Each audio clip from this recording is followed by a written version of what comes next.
ధన్యవాదాలు అధ్యక్ష. ఈరోజు రాష్ట్రంలో ప్రధానంగా సమైక్య ఆంధ్రప్రదేశ్ రాష్ట్రం ఉన్నప్పుడు ఆ తర్వాత తెలంగాణ రాష్ట్రం 2014లో ఏర్పడిన తర్వాత తెలంగాణ భూభాగంలో వెనుకబడిన తరగతులకు సంబంధించి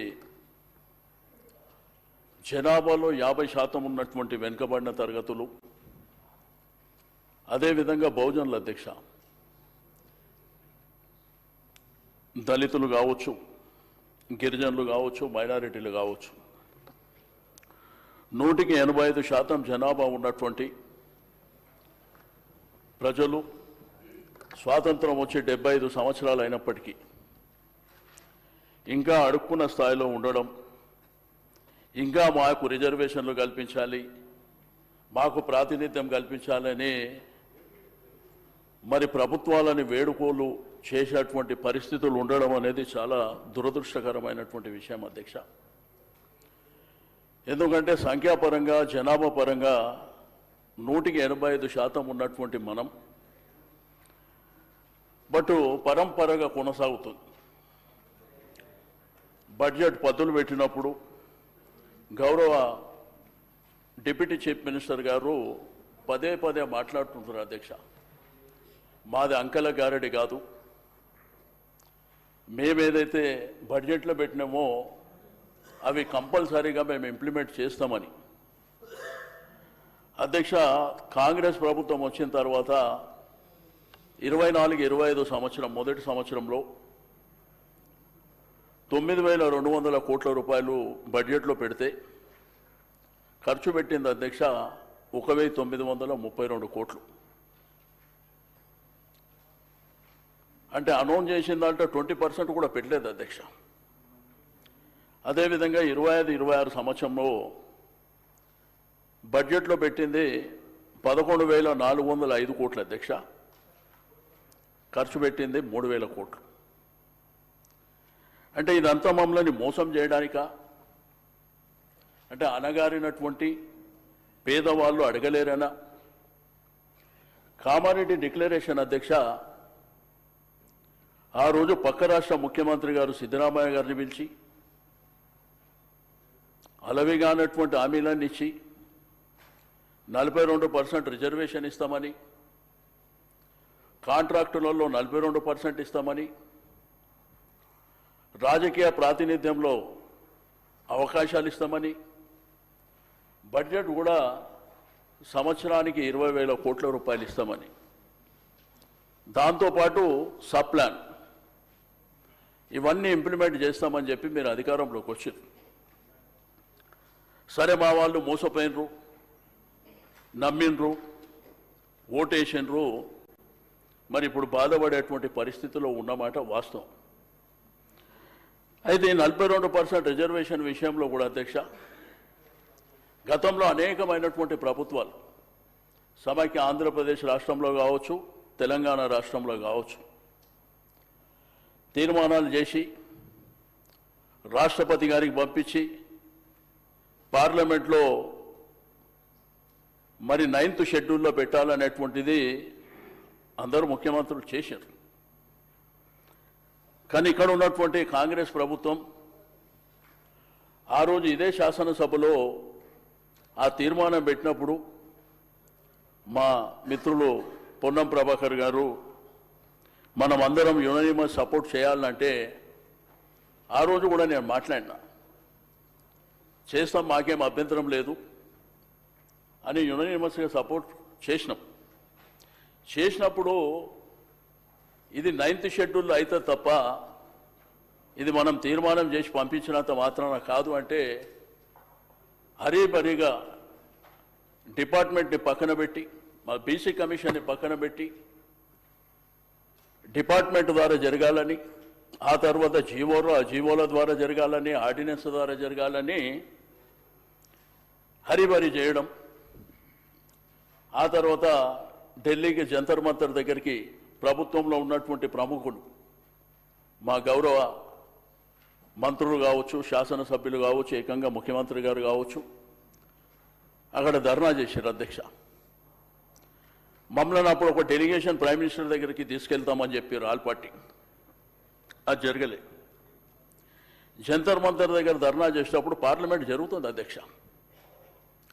పార్లమెంట్ జరిగినప్పుడు ఒక రాష్ట్రానికి సంబంధించినటువంటి ప్రభుత్వం టోటల్గా, అంటే ప్రభుత్వం అంటే ఒక ముఖ్యమంత్రి మంత్రులు కాదు అధ్యక్ష, గౌరవ శాసనసభ్యులు, పార్లమెంట్ సభ్యులు, శాసన మండలి సభ్యులు, జిల్లా పార్టీ కాంగ్రెస్ అధ్యక్షులు, పిసిసి అధ్యక్షులు అందరూ పోయి ధర్నా చేస్తే అధ్యక్ష ఆల్ ఇండియా ప్రెసిడెంట్ గారు ఆ కార్యక్రమానికి రాలే. మరి కేంద్రంలో పార్లమెంట్లో అపోజిషన్ లీడర్ అయినటువంటి పెద్దలు రాహుల్ గాంధీ గారు కూడా రాలే. ఆ తర్వాత ప్రధానమైనటువంటి వ్యక్తులు కూడా మరి ఆ ధర్నాలో భాగస్వామ్యం చేసుకోలే. రెండోది, కనీసం రాష్ట్రపతి గారు అపాయింట్మెంట్ కూడా అడగలే.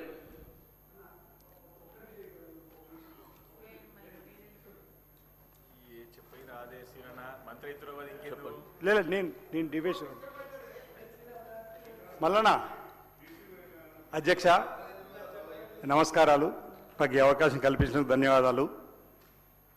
బీసీల సంక్షేమం పైన పెద్దలు శ్రీనివాస్ గారు మాట్లాడుతూ ఉన్నారు, సంతోషం.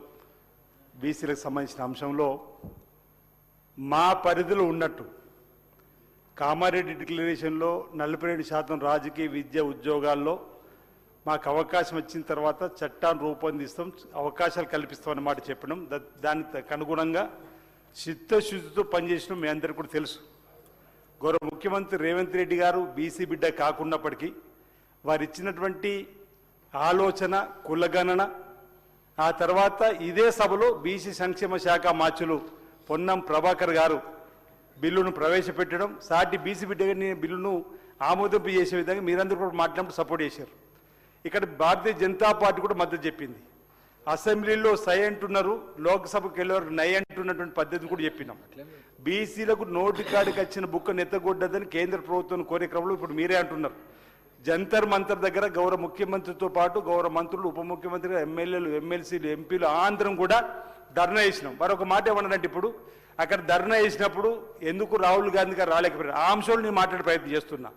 మేము ఏదైతే జంతర్ మంతర్ దగ్గర గౌరవ ముఖ్యమంత్రి రేవంత్ రెడ్డి గారి నాయకత్వంలో తెలంగాణ సమాజం యావత్తు కూడా ధర్నా దీక్ష చేసే కంటే ఒకరోజు ముందు ఇందిరాభవన్లో, ఒకరోజు ముందు జాతీయ స్థాయిలో ఓబీసీ మీటింగ్లో కూడా రాహుల్ గాంధీ గారు తెలంగాణ రోల్ మోడల్ అయింది, 47% రాజకీయ విద్య ఉద్యోగుల చట్టం తయారు చేసింది అని రాహుల్ గాంధీ గారు దేశానికి మన తెలంగాణను పరిచయం చేసిన సందర్భం అధ్యక్ష. ప్రతి నిత్యము ప్రతి నాయకుడు ప్రతి కార్యక్రమంలో పాల్గొనాలని కార్యక్రమం వారు ఆల్రెడీ దీనికి ఒప్పుకున్నారు, వారు మద్దతు ప్రకటించారు. ఈ క్రమంలో వారు రాహుల్ గాంధీ గారు పేరు తీసిరు కాబట్టి మరి రాహుల్ గాంధీ గారి చిత్తశుద్ధి ఉంది. వారి దేశంలో అన్ని రాష్ట్రాల్లో కూడా తెలంగాణ బీసీ కులగణన జరిగింది.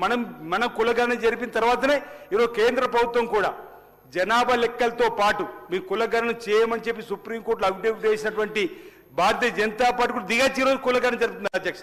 ఇది తెలంగాణ కమిట్మెంట్ బీసీలకు ఉన్నటువంటి సందర్భాన్ని నేను చెప్పేటువంటి ప్రయత్నం చేస్తున్నా. తప్పనిసరిగా మా పరిధిలో మా చిత్తశుద్ధి నిరూపించుకున్నాం.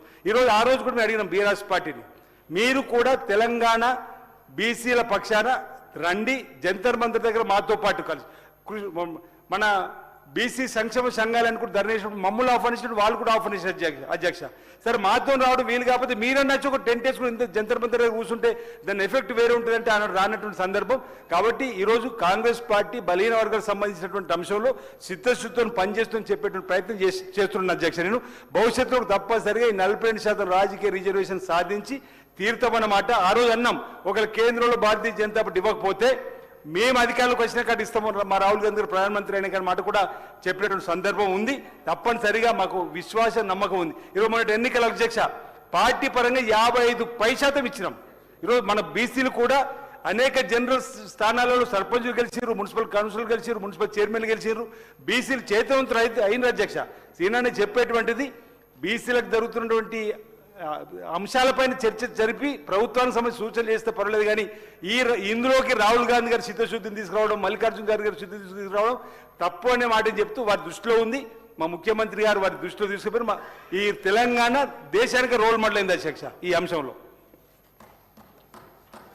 శ్రీనివాస్ యాదవ్ గారు.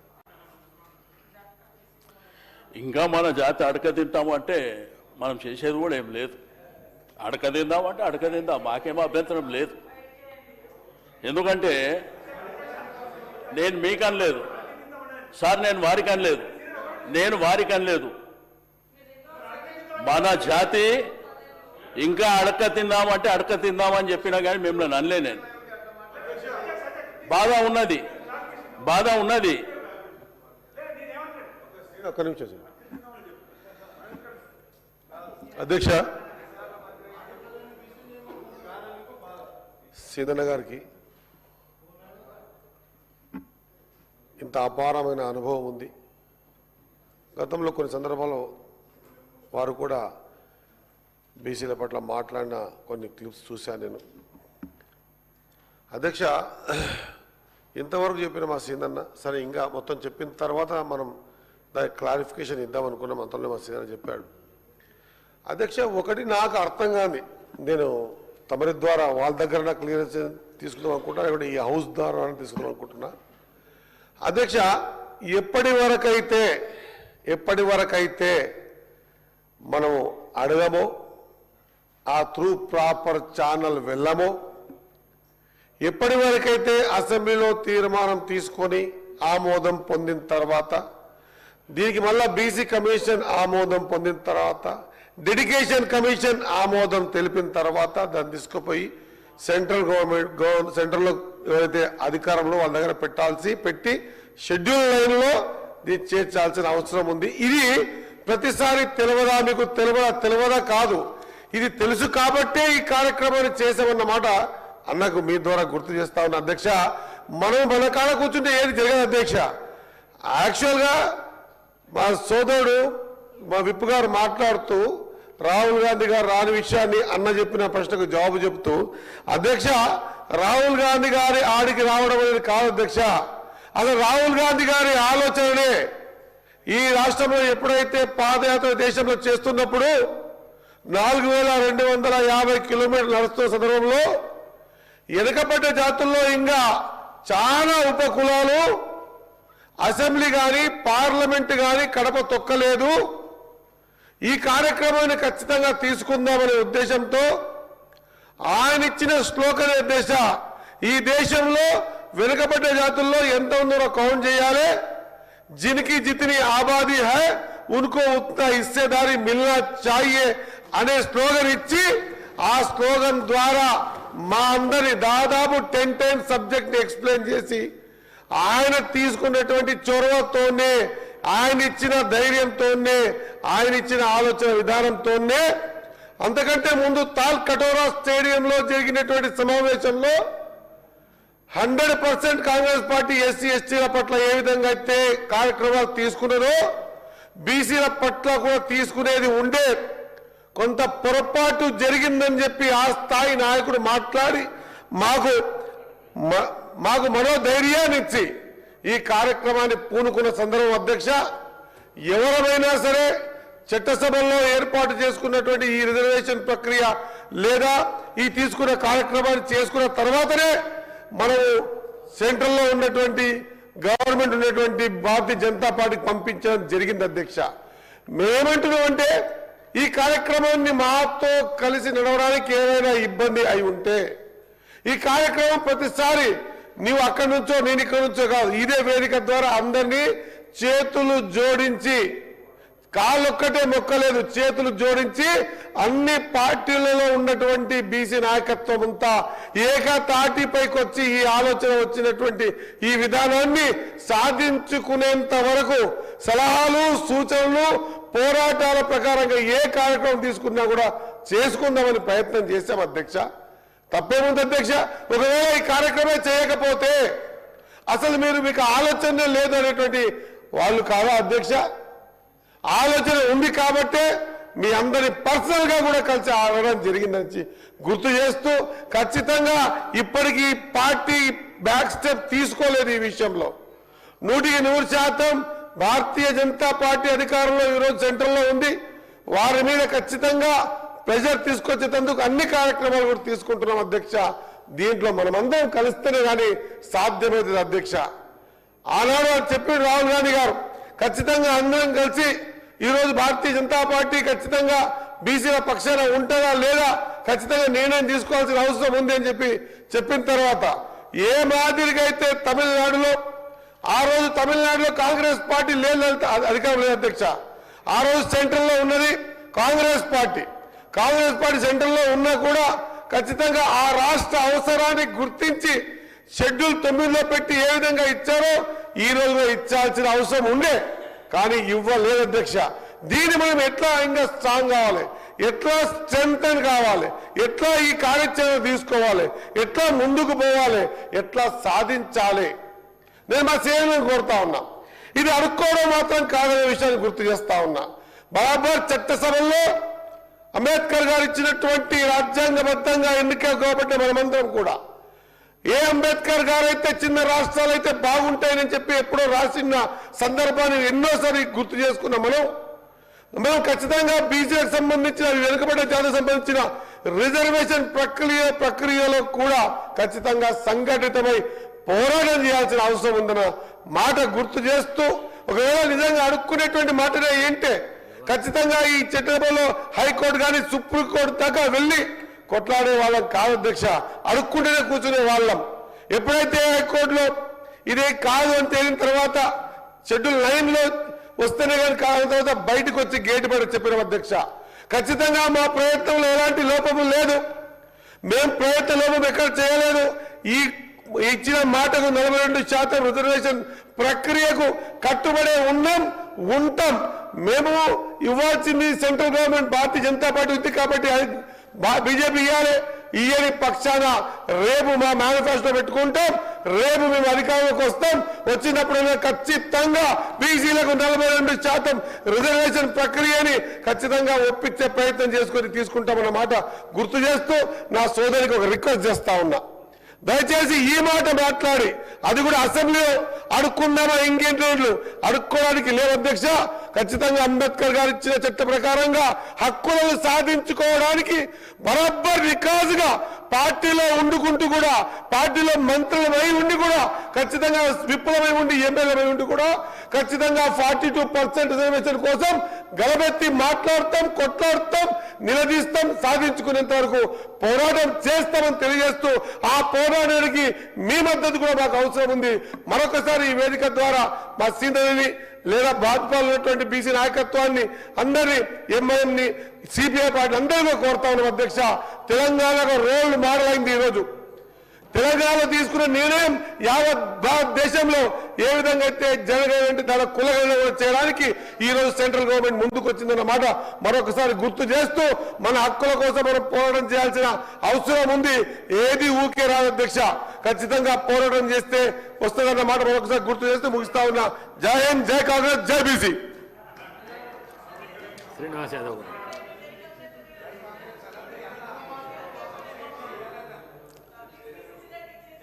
సంతోషం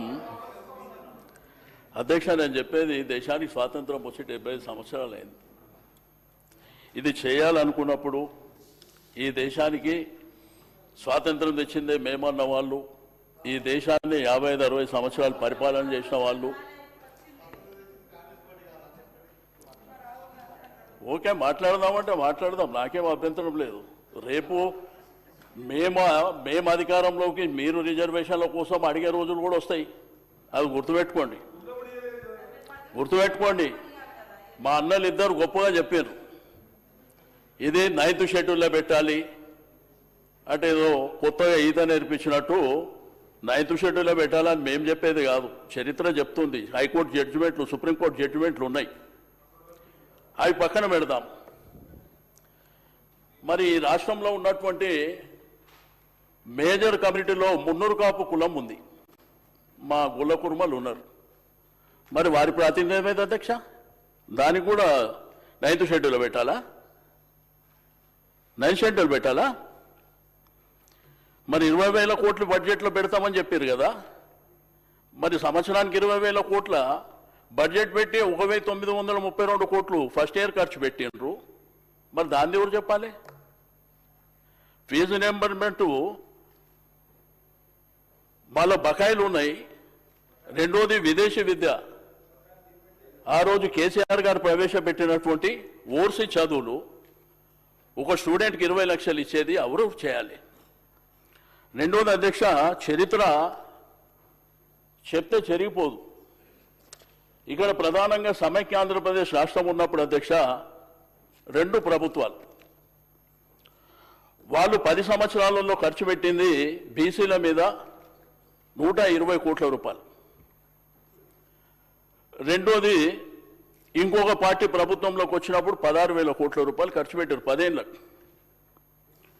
కేసీఆర్ గారి ప్రభుత్వం వచ్చిన తర్వాత 9 ఏళ్లలో 45,000 కోట్ల రూపాయలు ఖర్చు పెట్టారు. రెండోది చట్టసభల్లో వాళ్ళకు ప్రాతినిధ్యం ఉండాలని చెప్పి ఏదైతే పవిత్రంగా భావించేటువంటి ఈ శాసనసభ స్పీకరు బీసీ బిడ్డను కూర్చోబెట్టాడు కేసీఆర్ గారు. శాసన మండలిలో మన సెక్రటరియట్లో మన స్వామిగౌడ్ గారి గురించి మీకు అందరూ తెలుసు, వారిని కూర్చోబెట్టాడు. పార్లమెంట్లో అత్యున్నతమైనటువంటి రాజ్యసభ, ఎందుకంటే వాళ్ళకు నియోజకవర్గాలు లేవు, ప్రాతినిధ్యం లేదని 2 బీసీ బిడ్డలని రాజ్యసభలో కూర్చోబెట్టారు. బండా ప్రకాష్ గారు కావచ్చు, లింగా యాదవ్ గారు కావచ్చు. అంటే నేనేమంటా అంటే కేసీఆర్ గారు ఒక ప్రయత్నం చేశారు. గురుకుల నేను ఈ 2 రాష్ట్రాల్లో నేను ఒక పెద్ద బ్రాండ్, నాకు ఎవరు సర్టిఫికెటో కిరీటమో పెట్టే అవసరం లేదు. రెండోది ఈ శాసనసభల మీ అందరికంటే సీనియర్ నేనే, మా సీనియర్ అన్న నేనే ఉంటాం, మా దామన్న ఉన్నాడు. కాబట్టి 2 రాష్ట్రాల్లో కూడా నాకేదో కిరీటాలు వస్తే తీసుకునేది కాదు, కష్టపడి శక్తితో పైకి వచ్చినటువంటి వ్యక్తిని. నేనేమంటా అంటే కేసీఆర్ గారు ఒక ప్రయత్నం చేశారు.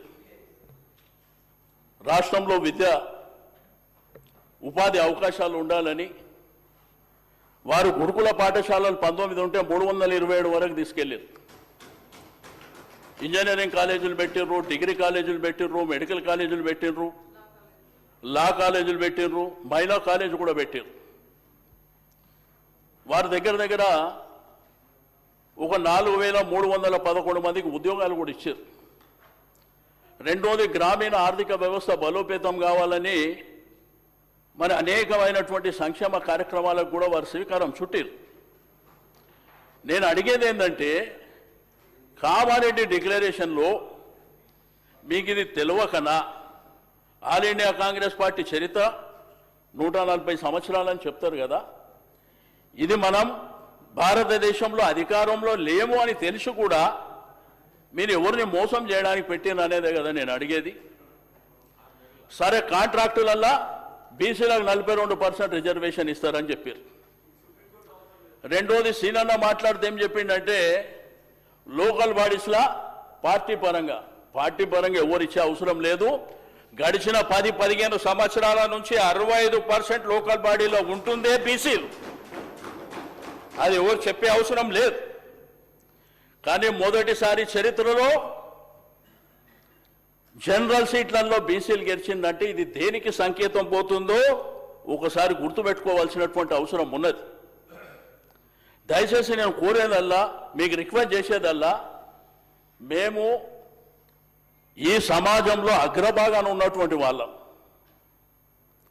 మా పాపులేషనే 51%, 56 కులగణన చేసిన తర్వాత దాన్ని 46కు తెచ్చారు.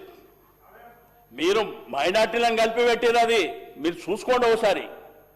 ఆ తర్వాత దళిత బిడ్డలు, గిరిజన బిడ్డలు, మైనారిటీ బిడ్డలు నిజంగా మేము బయటికి వెళ్ళాలనుకుంటే ఈరోజు రాష్ట్రంలో అవేరే ఉన్నారు అందరు. మేము నిజంగా కూడా బయటికి వెళ్ళాలని సమాజం అనుకుందనుకో, ఆ తర్వాత జరిగేది మీ రిజర్వేషన్లు ఆడుకునే పరిస్థితి వస్తుంది అనేటువంటిది నేను ఈ సందర్భంగా తెలియజేస్తున్నా. ప్రపంచంలో ఎన్నో ఉద్యమాలు జరిగినాయి. తెలంగాణ ఉద్యమాన్ని మన కళ్ళారా చూసిన వాళ్ళం, మన కళ్ళారా చూసిన వాళ్ళం.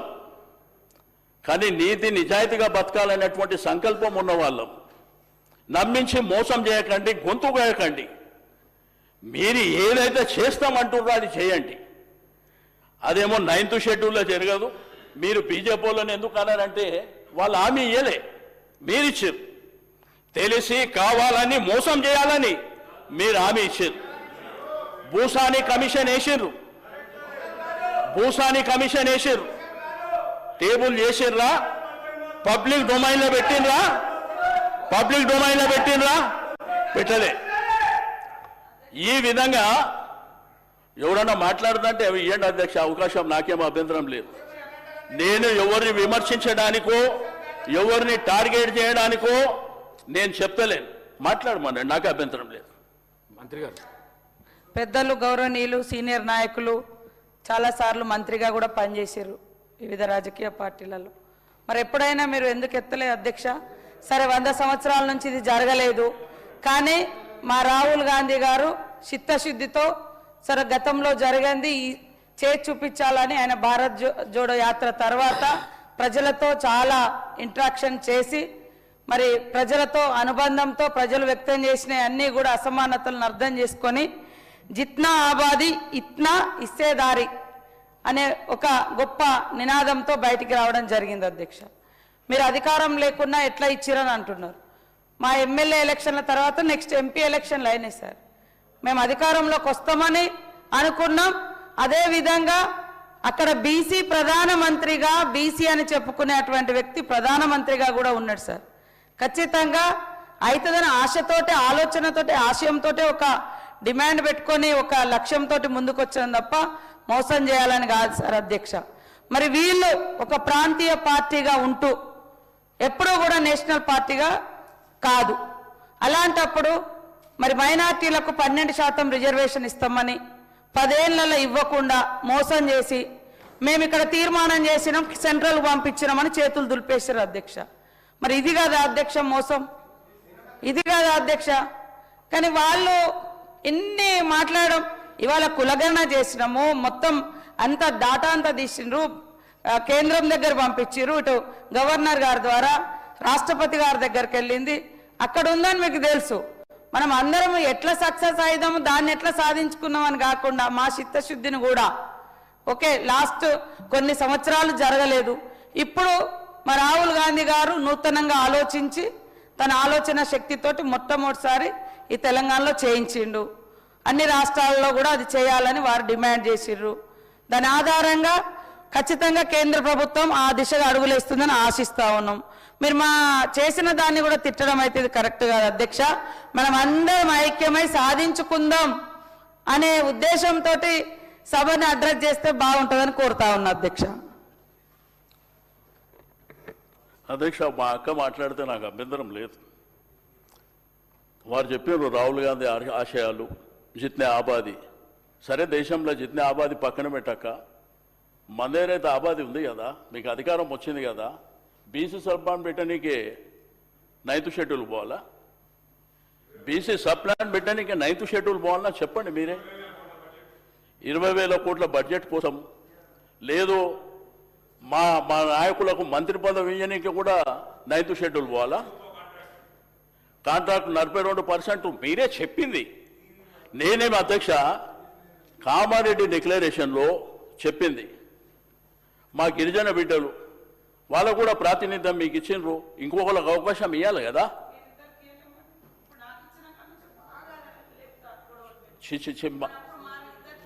మాకు అభ్యంతరం లేదక్క. నేను అనేది మిమ్మల్ని కానే అంటే నేను ఇప్పుడు సార్ నేను విమర్శ కాంగ్రెస్ ప్రభుత్వం మీద విమర్శ చేయడానికి నేను కూర్చోలేను. నేను మాట్లాడే ఉద్దేశం అది కాదు, నా ఉద్దేశం కూడా శ్రీధర్ అన్న అది కాదు. మా ఆవేదన, మా బాధ సుప్రీంకోర్టు జడ్జిమెంట్లు అన్నీ ఉన్న తర్వాత,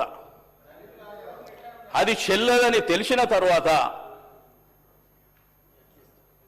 మీరు బీసీ కమిషన్ వదిలిపెట్టి డిపార్ట్మెంట్ అన్నారు, ఆర్డినెన్స్ అన్నారు, జీవోలు అన్నారు, కేసీఆర్ పంచాయతీరాజు రిజర్వేషన్ అని చెప్పి పెద్ద మోసం చేసింది అన్నారు.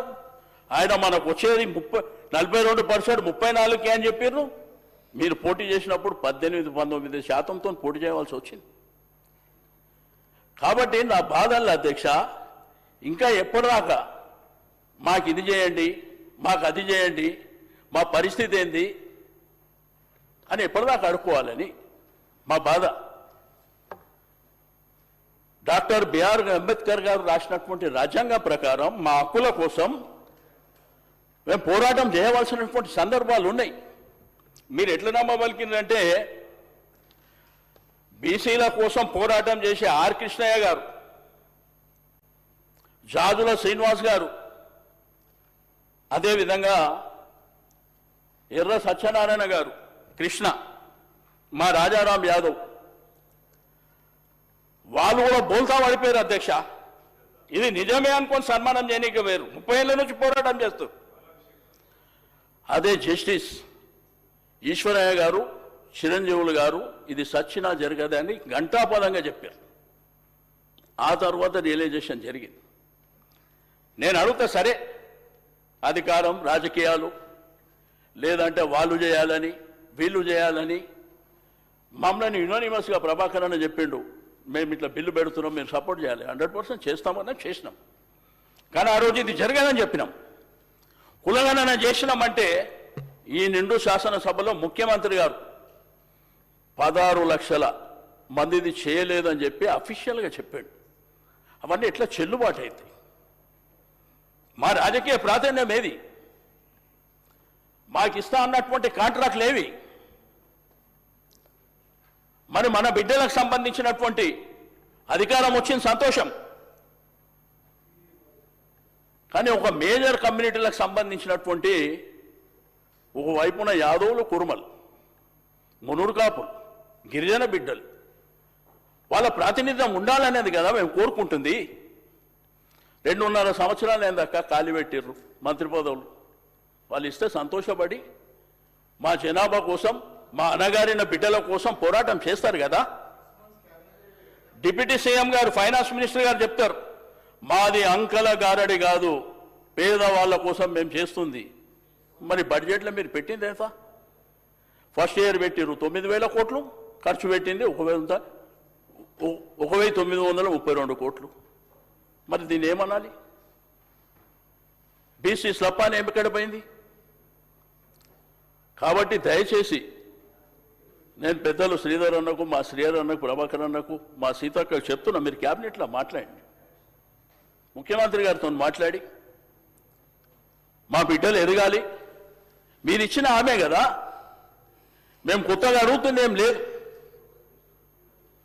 ఫైనాన్స్ మినిస్టర్ గారేమో ఇగో ఈ అప్పులకు కట్టాలి, దీనికి కట్టాలి, దీనికి కట్టాలి, మా దగ్గర డబ్బులు లేవు అనే విధంగా ఆయన మాట్లాడుతున్నాడు. మరి ఎందుకు పెట్టారు బడ్జెట్లో?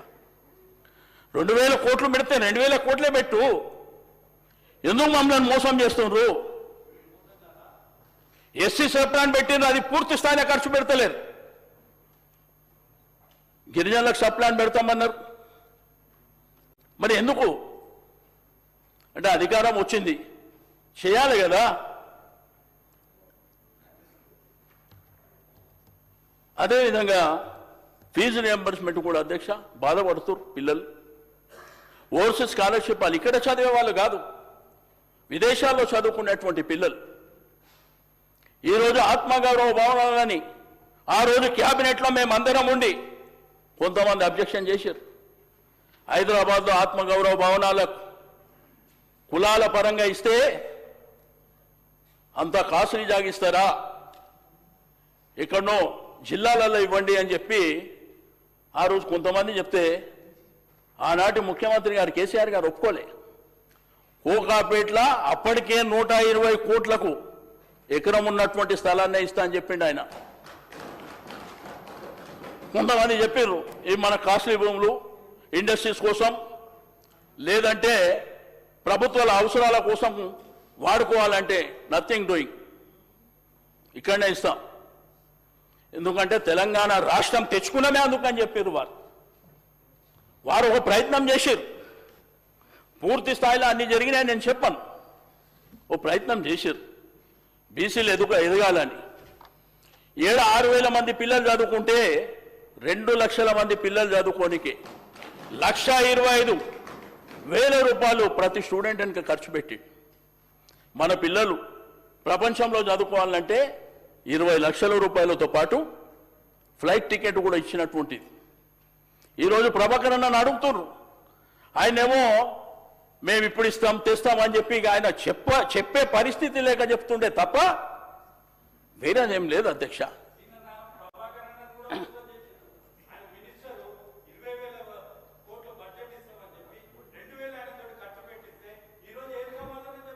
ఏం చేస్తాం చెప్పి ఇప్పుడు ఇప్పుడు ప్రభాకరన్ ఉన్నాడు, మా సురేఖ ఉంది, మా శ్రీయన్న, ఏం చేస్తాం చెప్పు అధ్యక్ష.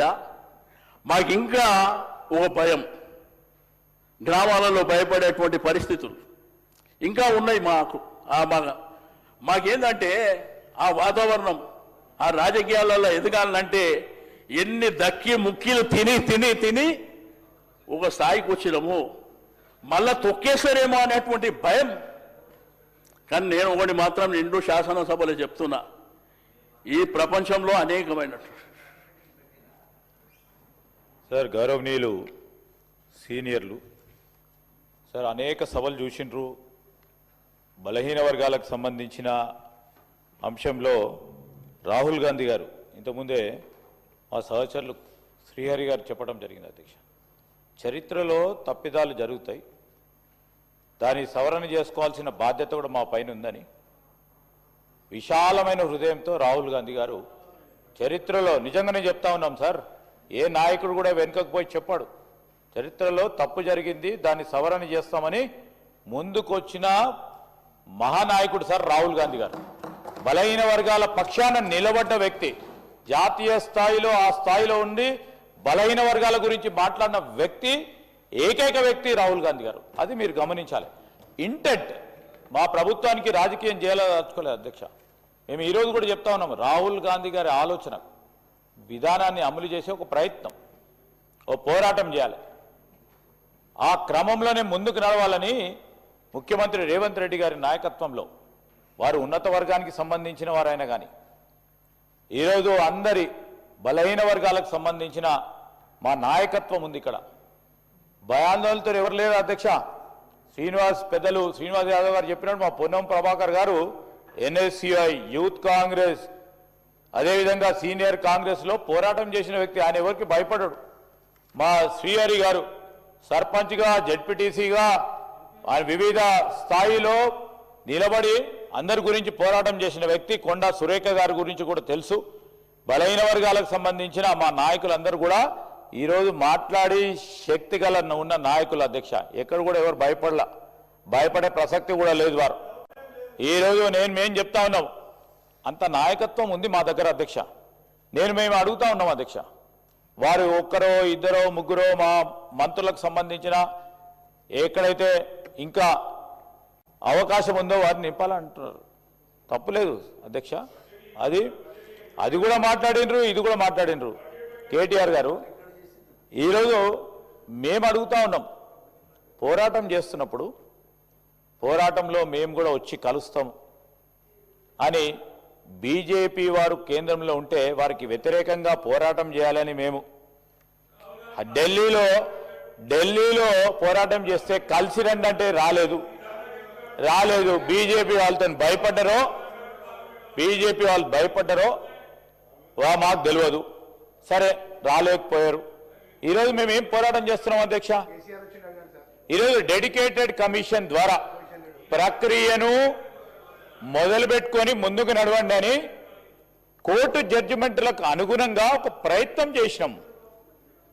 రాహుల్ గాంధీ గారు హైదరాబాద్కు సంబంధించి వారి సందర్శన సమయంలో బలహీన వర్గాలకు సంబంధించిన మీటింగ్ ఏర్పాటు చేసినప్పుడు ఓ మాట చెప్పిన అధ్యక్ష, పోరాటం చేస్తూనే ఉంటాం, మేము ప్రభుత్వంలోకి రాగానే ఖచ్చితంగా చేసి తీరుతాము, ఈ పోరాటంలో ముందుకెళ్తామని చెప్పడం కూడా జరిగింది అధ్యక్ష. ఈరోజు సీతక్క గారు చెప్పింది ఏంది? మా లక్ష్యం, మా ఆలోచన, మా ఉద్దేశాన్ని చెప్పాం. మీకు ఆ ఉద్దేశం కూడా లేకుండే. మీకు ఉద్దేశమే లేకుండే అధ్యక్ష. ఈరోజు శ్రీనివాస్ యాదవ్ గారి గురించి మా సోదరులు అన్నారు, వారి నాయకుడే. మీ నాయకత్వం గురించి మేము ప్రశ్నించలేదు అధ్యక్ష. ఈరోజు మీరు నాయకుడు అయితే బాగుంటుందని ఆశించిండ్రు తప్ప ఇంకేం ఆలోచన చేయలేదు. ఈరోజు మేము స్పీచ్లు ఇవ్వడం కాదు, మా ఆలోచన, మా లక్ష్యం చెప్పడానికి ప్రయత్నం చేసినాం అధ్యక్ష. ప్రయత్నంలో ఉంటాం అధ్యక్ష. ఇంకా 2 సంవత్సరాలు కానీ, సంవత్సరం కానీ, నెల కానీ ఆ ప్రయత్నంలోనే ముందుకు సాగే కార్యక్రమం కూడా చేయటం జరుగుతుంది.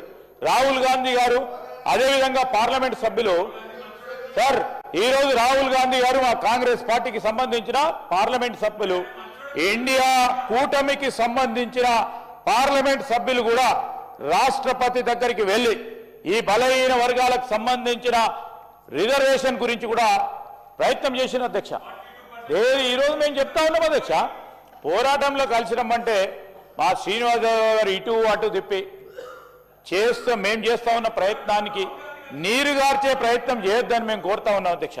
మా లక్ష్యాన్ని, మా ఉద్దేశాన్ని, మా కమిట్మెంట్ని, మా కన్విక్షన్ని ఈరోజు మీరు శంకించొద్దని మీరు చెప్పండి సలహా సూచనలు ఏం చేయాలని. ఇప్పుడు ఈ విధంగా మేము ముందుకు సాగినాము. దాని తర్వాత ఏం చేస్తే బాగుంటుంది, కలిసి పోరాటం చేయాలనుకున్నప్పుడు రండి, పోదాం ముందడికి. ఈరోజు అనుకోగానే అన్ని సాధిస్తామని ఎవరు కూడా అనుకోరు. ఒకటి తర్వాత ఒకటి సాధించే కార్యక్రమం పోతాం. ఈరోజు మీరు చెప్పిన అన్ని అంశాలు కూడా రాసుకొని మా పొన్నం ప్రభాకర్ గారు తప్పకుండా సమాధానం ఇస్తారు.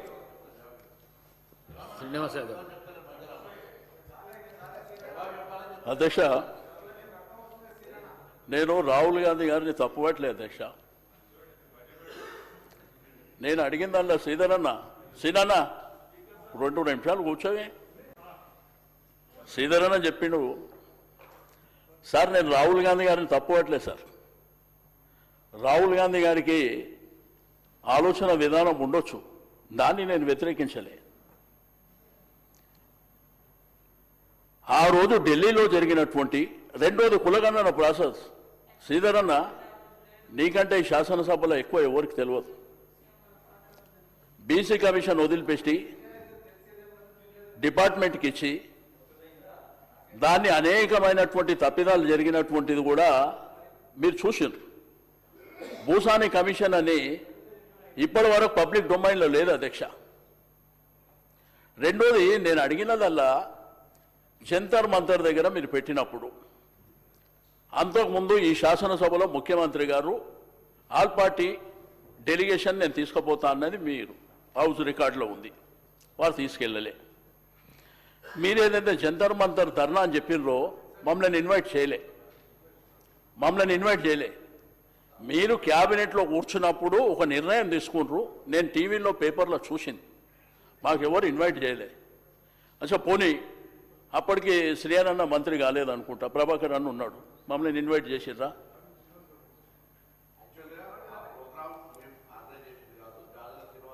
చేసి మీకు కూడా ఆహ్వానం ఇచ్చినాం, మమ్మల్ని పిలవలేదు. వాళ్ళు బీసీ ఆర్గనైజేషన్ మీకు కూడా ఆహ్వానం ఇచ్చినామని చెప్పినారు. అందరం కలిసి మేము కూడా అందరం పోయినాం.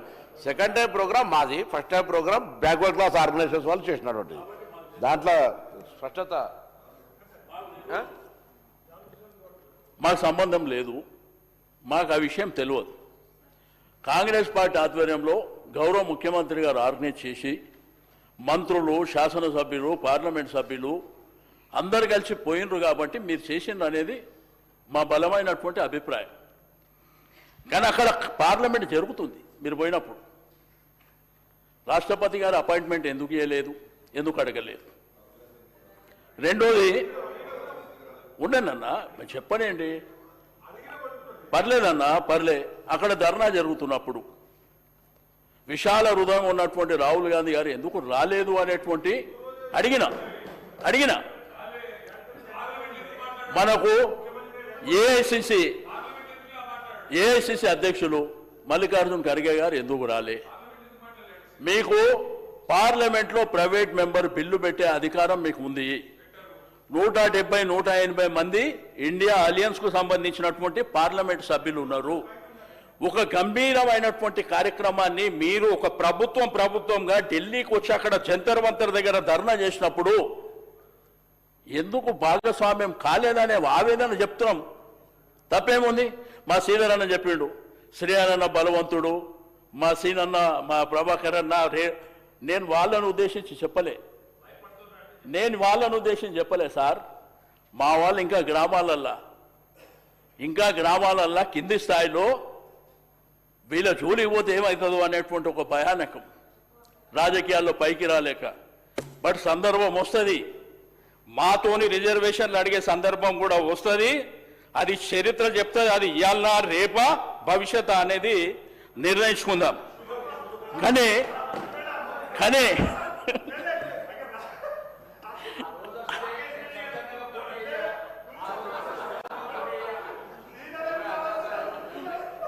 ఎందుకంటే నేనేమంటా అంటే చరిత్రలో అన్ని జరిగినాయన్న. ఇప్పుడు నేనేమంటున్నా సార్, చరిత్రలో అన్ని జరిగినాయి సార్. మన కళ్ళ ముంగట్నే 1969లో తెలంగాణ ఉద్యమం వచ్చింది. 72తోనే అయిపోయింది అనుకోరు. ఆ తర్వాత కేసీఆర్ గారు ఒక బలమైనటువంటి ఉద్యమాన్ని నడిపించారు. చరిత్ర చెప్తుంది, భారతదేశ చిత్రం లేదు. వాళ్ళకు లూప్ లైన్లో ఇస్తుండ్రు, తొక్కేస్తుండ్రు. అది మీ చేట్ల పని. ప్రపంచంలో పేరు ప్రఖ్యాతలు గాంచినటువంటి ఉస్మానియా యూనివర్సిటీ ఆ రోజు కేసీఆర్ గారి దగ్గరికి వెళ్ళి ఒక జనగాంలో మారుమూల గ్రామంలో పుట్టినటువంటి పేద వర్గాల బిడ్డ, మా యాదవ్ బిడ్డ వైస్ ఛాన్సలర్ ఇమ్మంటే ఇచ్చాడు వారికి. నేను ఎందుకు చెప్తున్నా అంటే, దయచేసి ఏదైతే జిల్లాలలో ప్రముఖమైనటువంటి స్థానంలో ఉన్న వాళ్లకు కనీసం అడ్వైజర్లలో కానీ అన్న సతన్న మొన్ననే మీరు బహుజన్లు అంటే మీ గురించి కూడా చెప్పినా, నువ్వెందుకు తొందరపడుతున్నావు? నువ్వు ఎస్సీసీలకు మొన్ననే అధ్యక్షులు అయినావు, సంతోషం. కాబట్టి నేను మీ గురించి మాట్లాడుతున్నా, నువ్వు నా మీద ఎందుకు పడుతున్నావు? కాబట్టి నీకు ఇట్లా నిజంగా నువ్వు ఒక చైర్మన్ గా కొట్లాడాలనుకుంటే దళిత బంధు 12 లక్షలు ఇమ్మని చెప్పు. కొట్లాడన్నా, మీరు చెప్పిందే కదా. కాబట్టి అధ్యక్ష, ఇక నేను ఎక్కువ మాట్లాడకుండా, ఇంకా చాలా ఉన్నాయి అధ్యక్ష. మా ప్రభుత్వంలో ఏమేం చేసినాము, విద్యార్థులకు ఏం చేసినాము, ఏ విధంగా కార్యక్రమాలు చేసినాము, ఇక అవన్నీ చెప్తుంటే మళ్ళా అనవసరమైనటువంటి కాంట్రవర్సీలు అవుతాయి. కాబట్టి నేను స్టేట్ అవే, దయచేసి మీరేదైతే కామారెడ్డి డిక్లరేషన్, మీరేంది 9th షెడ్యూల్ కాబట్టి అది మీ చేతిలో లేని పని, అది పక్కన పెట్టు. మీ చేతిలో ఉన్న పని చేయమని నేను కోరుతున్నా. ఇప్పుడు మీరు 20,000 కోట్లు ఇస్తామని 9,000 కోట్లు ఇచ్చి అవి కూడా ఖర్చు పెట్టకపోతే ఏడాది మన బిడ్డలు ఏమనుకుంటారు? బయట మనల్ని అడుగుతలేరా? నాకంటే ఎక్కువ మిమ్మల్ని అడుగుతారు కదా మంత్రులని. మీ మీద ప్రెజర్ ఉంటుంది కదా. కాబట్టి దయచేసి ఇవన్నీ చేయాలని కోరుకుంటూ, నేను నాకు ఇచ్చినటువంటి అవకాశానికి ఈ విషయంలో మీరు క్లియరెన్స్, మీరు తప్పకుండా ఇవి ఇంప్లిమెంట్ చేస్తామంటే తప్పకుండా మేము కూడా సపోర్ట్ చేస్తామని చెప్పి తెలియజేస్తూ సెలవు తీసుకుంటున్నాను. శ్రీ ఎన్ఎం శ్రీనివాసరెడ్డి గారు, మినిస్టర్ గారు మాట్లాడండి. అధ్యక్ష, ఒకటి తాల్కటోరా స్టేడియంలో బీసీ డెలిగేషన్ పెట్టినాం అధ్యక్ష. అయితే ఆ రోజు నేషనల్ బీసీ లీడర్ ఒక మాట చెప్పిండు అధ్యక్ష, అది ఇప్పుడు గుర్తుకొచ్చింది ఈ సందర్భంలో. హిందీ నార్థన్ లాంగ్వేజ్లా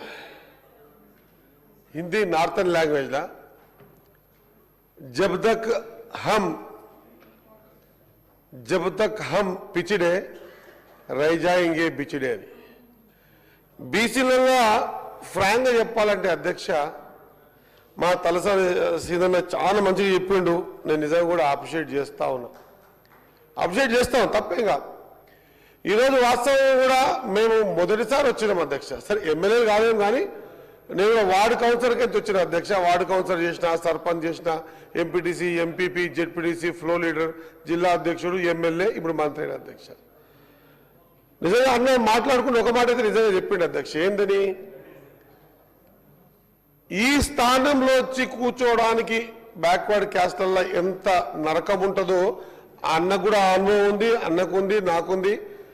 ఎందుకంటే ఉట్టికి స్వర్గంకి ఎక్కడ లేకుండా మధ్యస్థంగా ఉన్నటువంటి సందర్భం బీసీల అధ్యక్ష.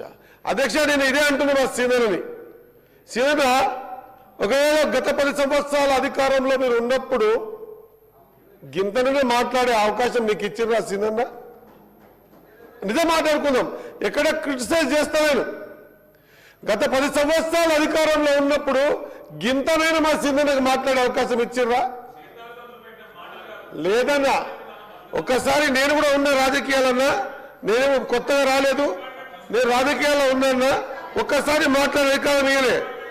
ప్రతిసారి అంటే ఉంది అధ్యక్ష, సెంట్రల్ గవర్నమెంట్ లో మీరు లేదు, సెంట్రల్ లో మీరు లేరు కదా, మభ్యపెట్టడానికేనో లేకుంటే మోసం చేయడానికేనో అంటున్నారు అధ్యక్ష.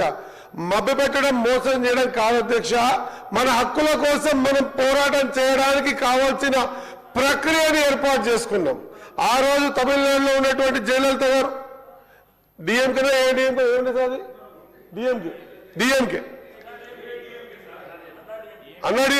ఏడిఎంకే మరి ఆమె కాంగ్రెస్ అయితే కాదు కదా. ఆ రోజు సెంట్రల్లో కాంగ్రెస్ అధికారంలో ఉంది. మన పెద్ద మనిషి పివి నరసింహారావు గారు ప్రైమ్ మినిస్టర్గా ఉన్నారు.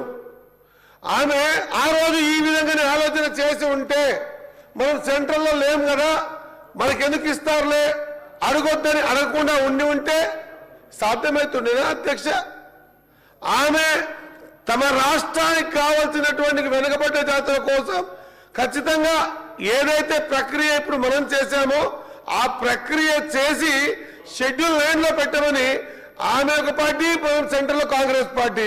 మరి కాంగ్రెస్ పార్టీ ఇచ్చింది కదా అధ్యక్ష. ఆ విధంగా ఇస్తారేమో అనుకొని ప్రయత్నం చేయడం తప్పు కదా. ఇచ్చేంత వరకు పోరాటం చేస్తామనేది కూడా తప్పేం కాదు కదా అధ్యక్ష. నేనేమంటున్నా, వాస్తవంగా చెప్తా ఉన్నా అధ్యక్ష. ఎక్కడైనా సరే అన్న మా రామారావు అన్న అంటుండు ఆచరణ చేసి చూపించినాం. ఎస్ అధ్యక్ష, ఆచరణ చేయాల్సింది ఇంకా ఉండే. ఎంత చూపించిందో అంత అవసరం లేకుండే. ఏ నిష్పత్తిలో అయితే బీసీలు ఉన్నారని ఈరోజు మా సీనియర్ మాట్లాడుతున్నారో ఆ నిష్పత్తిలో ఏం జరిగిందో ఒక్కసారి ఏంటి అధ్యక్ష, ఎవరి వీపు వాళ్ళకి కనిపించదు అధ్యక్ష. ఎంతసేపు ఉన్నా మనం ఈ విధంగా ఈ రోజు ఎవరెందుకు మాట్లాడతలేరు, ఆ అవకాశం ఎందుకు మీకు ఇస్తా ఉందంటే ఈ విధంగానే మన బీసీలలో మనము అనుకొని అక్కడ మేమున్నా, ఇక్కడ మీరున్నా, ఇంకొకరున్నా మనకు అనుకునేటువంటి సందర్భాన్ని క్రియేట్ చేసి తమాషా చూసే ప్రయత్నం చేస్తారు తప్ప ఏ విధంగా అయితే రాహుల్ గాంధీ గారి ఆలోచన ఉందో ఆ విధంగా నిక్కచ్చిగా మేము మాట్లాడుతున్నాం కదా అధ్యక్ష. ఈరోజు రాష్ట్రంలో అధికారంలో ఉన్నాం. అధికారంలో ఉన్నప్పుడు ఇటువంటి సందర్భం వస్తే మాట్లాడే ధైర్యం ఉన్న గతంలో చేసిండ్రా అధ్యక్ష? ఈరోజు ధైర్యంగా మాట్లాడతలేమా? అధికారంలో ఉండడం కాకుండా గవర్నమెంట్ లో ఒక మంత్రిగా ఉన్నా కూడా ఎస్ చట్టసభల్లో 42% రావడానికి ఇక ఈ ప్రక్రియ ఏర్పాటు చేసుకోవాలి. 42% ఖచ్చితంగా ఇచ్చే ప్రక్రియ పార్టీకి కట్టుబడి ఉందన్న మాట అందరం కూడా అధ్యక్ష ఇక్కడ ఒక చిన్న ప్రత్యేకత చూడాలి అధ్యక్ష.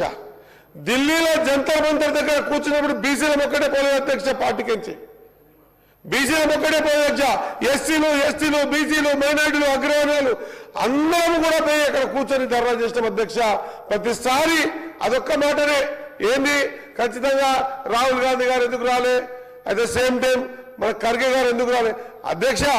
ఏఐసిసి అధ్యక్షులు ఖర్గే గారు, రాహుల్ గాంధీ గారి ఆలోచన, వాళ్ళిద్దరి ఆలోచన విధానమే ఈ రోజు చట్టసభల్లో నిక్కాసుగా నిలబడి 42% రిజర్వేషన్ కోసం పార్టీ కట్టుబడి ఉంది, మేము కట్టుబడి ఉందని చెప్పే ధైర్యాన్ని ఇచ్చింది కూడా ఆ నాయకత్వం అన్న మాట మరొకసారి గుర్తు చేస్తా ఉన్నాం అధ్యక్ష. అధ్యక్ష, హైకోర్టులో వాళ్ళు కేసు వేసారు అధ్యక్ష. కేసు వేసినప్పుడు అందరినీ కోరినాం అధ్యక్ష, అందరం కూడా ఇంప్లీడ్ అవుదాం, అందరం కూడా ఆ కేసు ఇంప్లీడ్ అయితే దాని ఆలోచన విధానం వేరే ఉంటుంది, ఇది అందరూ కూడా ఆలోచన చేస్తేనే ఖచ్చితంగా ముందుకు పోతాని ప్రయత్నం చేసినాం అన్నం అధ్యక్ష. కానీ ఎవరు ఇంప్లీడ్ కాలేదు అధ్యక్ష. 100% ఈ రోజు కూడా పార్టీ పరంగా ఇంకా సలహాలు సూచనలు మా సీనియర్లతో ఇంకా ఎన్నిసార్లు నేను నిర్మోహమానంగా చెప్తా ఉన్నా అధ్యక్ష. ప్రభుత్వంలో ఉన్నా కూడా, మంత్రిగా ఉన్నా కూడా ఒకవేళ సీనియర్ శ్రీ నా దగ్గర ఒక కొత్త రకమైన ఆలోచన విధానం ఉంది, ఈ విధంగా పోతే మంచిదంటే తాను ఎక్కడికి రమ్మని అక్కడ రావడానికి నిర్మోహమాటంగా సిద్ధంగా ఉన్నామన్న మాట తెలియజేసుకుంటూ, ఖచ్చితంగా బీసీల పట్ల ఆలోచన ఉంది కాబట్టి అధ్యక్ష ఖచ్చితంగా మన బై ఎలక్షన్ లో కూడా మా సోదరుడు నవీన్ ని నిలబెట్టి ఆ రోజు బీసీల అది ఎన్ని ఇబ్బందులు పెట్టినా బీసీల పట్ల వాళ్లకు లేదు మాకున్నది మళ్ళొకసారి రుజువు కూడా చేసుకున్నాం అధ్యక్ష. ఇది గుర్తించి ఖచ్చితంగా భవిష్యత్తులో నవీన్ ఎన్ని కేసులు పెట్టినా నవీన్ గెలిపించుకునే ప్రయత్నం చేసినాం. ఇంకొక మాట చెప్తాను అధ్యక్ష, దయచేసి ఒకటే ఒక నిజమైన మాట ఆత్మసాక్షి చెప్తున్నా అధ్యక్ష. నేత నిర్భయంగా మాట్లాడుతా అధ్యక్ష, సబ్జెక్ట్ వచ్చినప్పుడు ఒకవేళ ఎవరి సలహాలు సూచనల మేరకు ఎవరో ఏదో ఆడిపిస్తే ఆడితే విధానం మీకు మాకు ఎవరికి ఉండొద్దు. ఖచ్చితంగా మనం ఒకరి బుట్టలో పడిపోతే ఇంకెన్నటికి కూడా బీసీల పట్ల మనం ఆలోచన విధానాన్ని చంపుకున్న వాళ్ళ మొత్తం. కాబట్టి నిర్భయంగా ఎక్కడికక్కడ బీసీల విషయం వచ్చినప్పుడు ఖచ్చితంగా నిక్కాసుగా నిలబడి మీరు మేము మనమందరం కలిసి పోరాటం చేస్తేనే తప్ప భావి తరాలకు భవిష్యత్ తరాలకు బాటేసిన వాళ్ళ అవుతామన్న మాట గుర్తు చేస్తూ మా సీనియర్లో ఇంకేమైనా సలహాలు సూచిస్తే నిర్మూలనే చెప్తున్న అధ్యక్ష వేదికలో సభగా చెప్తున్నా సీనియర్ని ఎక్కడ పిలిస్తే రావడానికి సిద్ధంగా ఉన్నామన్న మాట గుర్తు చేస్తూ ముగిస్తా ఉన్నా అధ్యక్ష. సార్ సంతోషం శ్రీహరి అన్న, నేనేమో ఈ లంబా చౌడ ఎందుకు అని చెప్పి ఇక మళ్ళీ అంతా కాంట్రవర్సీ అవుతాయని నేను సబ్జెక్ట్ పక్కన పెట్టిన. నువ్వేమో మా అల్లుని నువ్వేమంటున్నావు మా అల్లుని నిలబెట్టి హైదరాబాద్లో గెలిపించినామంటున్నావు. నా అల్లుని నిలబెట్టి హైదరాబాద్ సిటీలో మీరు గెలిపించినట్టు సంతోషం. అంటే నేను చెప్తుంది అర్థమైతే రెండోసారి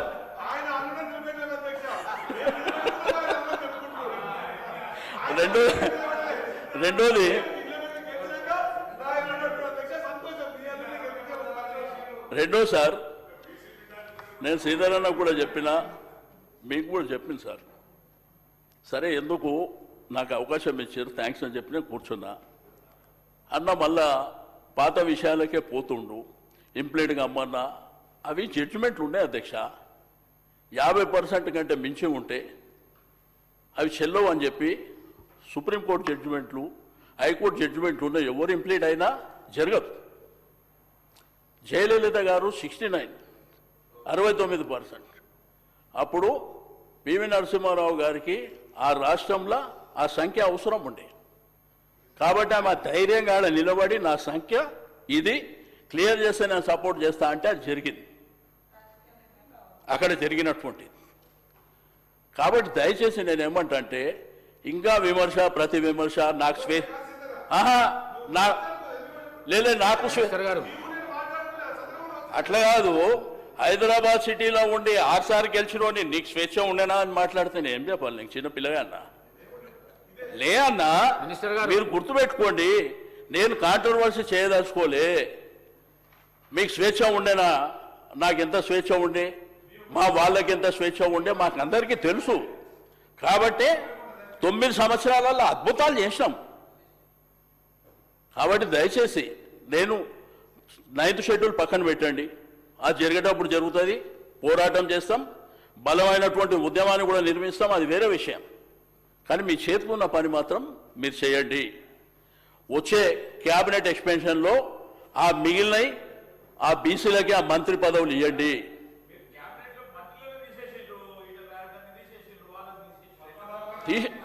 తీసే శ్రీధరన్న అన్న సార్, ఇప్పుడు తీసేసినా మేమే వచ్చినాం, తీసినా మేమే వచ్చినాం. కాబట్టి అదే తీస్తే కూడా మేమే వచ్చినాం సార్. ఇదంతా రెగ్యులర్ ప్రాసెస్ గవర్నమెంట్లల్లో. నేనేమంటున్నా, నువ్వు మంత్రి అవుతావా లేకపోతే నువ్వు కొట్లాడుతావా? 2 సంవత్సరాల 4 నెలలు నా 2 మంత్రి పదవులు ఉంటే మా వాళ్ళ గౌరవం పెంచుకుంటుంటే ప్రజలకు మేలు జరుగుతుండే అనేది నేను కోరేది అధ్యక్ష. ఇవేమో మీ చేతుల పనులన్నా, అదేమో మన చేతిలో లేని పని. బీసీసీల ప్లాన్ మన చేతిలో పని. రెండోది ఫీజు రియంబర్స్మెంటు మన ఖజానా పని. 20,000 కోట్లు అది మన చేతిలో పని. 42% మన చేతిలో లేదు. ఆ కాంట్రాక్ట్లు ఇస్తామన్నారు, అది మన చేతిలో పని. ఎంబీసీ మంత్రిత్వ శాఖ కూడా ఏర్పాటు చేస్తా అన్నారు, అది మన చేతిలో పని. కాబట్టి అవన్నీ చేయాలని నేను కోరుతున్నా. అంతకుమించి మీరు చెప్పినయే మీరు కామారెడ్డిలో చెప్పినటువంటి నేను చెప్తున్నా. రెండోది, దయచేసి నేను మా శ్రీధర్ అన్నకు రిక్వెస్ట్ చేసేది ఒకటే. శ్రీధర్ అన్న, బడ్జెట్లో పెట్టినటువంటి అంకెల ప్రకారమే ఖర్చు పెట్టమని చెప్తున్నా, అంతకంటే వేరేదేం లేదు. ఎందుకంటే మన వాళ్ళు నిన్న మీరు 12,000 కోట్లు అన్నారు, వాళ్ళు నిజమే వస్తాయని అపోహ. కార్పొరేషన్లు, రెండోది మన ఎంబీసీ కార్పొరేషన్లు ఉన్నాయి, బీసీ కార్పొరేషన్లు ఉన్నాయి, అక్కడ రూపాయలు ఏమంటారు వాళ్ళు పాపం. కాబట్టి దయచేసి మా ఈ డిపార్ట్మెంట్లన్నీ మా పొన్నం ప్రభాకర్ అన్న చూస్తుండు, అన్న అందరూ వచ్చి నేను ఎత్తి మీద కూర్చుంటారు, గుర్తుపెట్టుకో. Thank you sir.